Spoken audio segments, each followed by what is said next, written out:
Hello everyone, in this video I will show you how to activate Novo Banco credit card. Method number 1. Online banking. Log in. Access your account on the Novo Banco online website using your membership number and PIN. Navigate to Cards. Go to the Daily Operations menu and select Cards. Activate. Select the specific credit card you wish to activate and follow the on-screen prompts to confirm the operation. Method number 2. Mobile app. Download it. Ensure you have the official Novo Banco app installed, available on the App Store or Google Play. Log in. Use your digital credentials or biometrics, fingerprint or facial recognition to enter the app.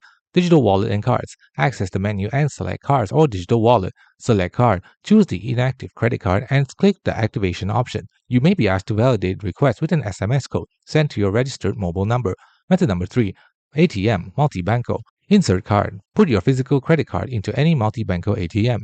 Enter PIN. Use the PIN that was sent to you separately by mail. First transaction. Performing a simple operation such as a balance inquiry or small purchase with the chip and PIN typically completes the activation process for the physical card. And finally, method number 4. Branch visit or phone. In person, you can visit any Novo Banco branch in Portugal with your ID and the physical card for assistance with activation. Customer support. Call the Linea Directa, direct line support for guided assistance. Thanks for watching. Don't forget to like and subscribe for more videos.